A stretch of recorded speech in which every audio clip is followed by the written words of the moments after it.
Now then everybody, it's Dan from Hubzig. So I got a question at the start of this month from a kid called Andrew.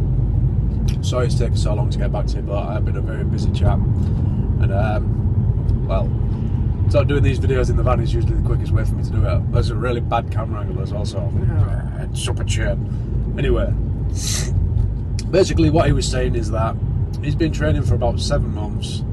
He's lost 50 pounds, which is fucking fantastic. Well done, mate.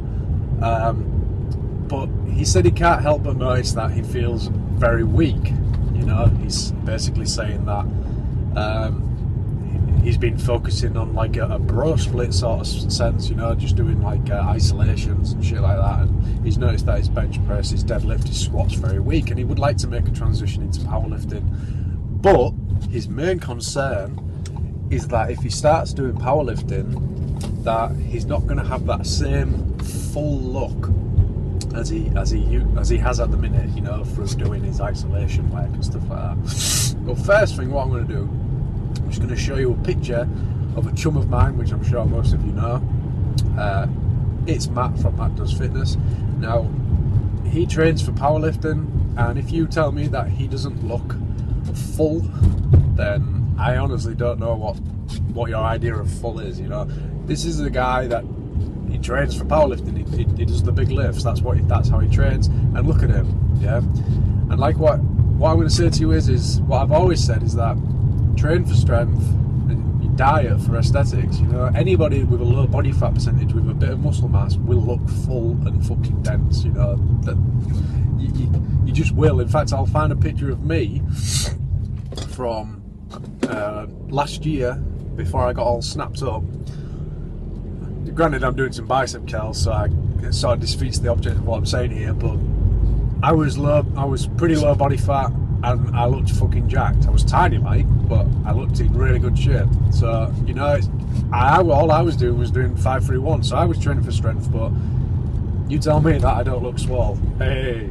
Anyway, what I'm trying to say to you is like, don't worry so much that if you're going to do these exercises a lot and you're going to start looking like a little bitch, because you know, if you're training for strength and you got your diet on point, you're going to look spot on. There's no two ways about it. You are going to look spot on. If you are doing a powerlifting routine, there is more than likely, like most of the routines that are out there, you know, like typical routines, they have a separate day for bodybuilding style training or like weak point training, you know, where you will do some exercises to bring up any lagging body parts. But also what I'm going to say to you as well is, any routine that you do, there's nothing wrong with tagging on a couple of exercises for you. You know, you're like, if you want to do some bicep curls, just stick them on at the end and do a few sets. You know, it's not going to hinder your progress, it's not going to slow your gains down.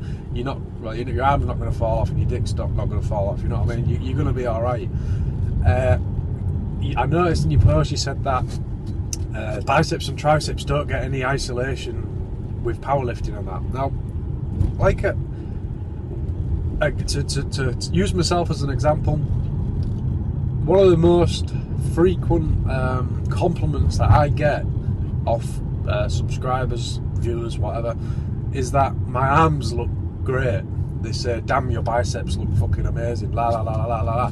I fucking very rarely do any type of curling movement. I don't do bicep curls. Well, every now and again I might crack them out just for a laugh, but it's not something I'm consistent with. Rowing is one of the best things I've found for biceps, and pull-ups. You know, any pulling movement generally builds some fucking hefty biceps, you know, but then at the same time, there's nothing wrong with doing bicep curls. Just throw them in there, but I wouldn't worry about it too much. You're not going to, like I say, you're not going to end up looking a mess. And another thing on that as well, triceps, benching. If you want to be a good bench presser, you need some fucking really strong, beastly triceps. You're going to have to hammer your triceps with extensions, close grip press, shit like that. If you want to have a decent bench press, if you haven't got beastly fucking triceps, you ain't going to be benching shit, because it is pretty much really dependent on your tricep strength. So just take that into account, mate. And like I said, just to summarise it, train for strength, diet for aesthetics, jobs are good at, you know what I mean? Anyway, I hope that helps you, and I'm really sorry it took so long, but you know what it's like. Yeah.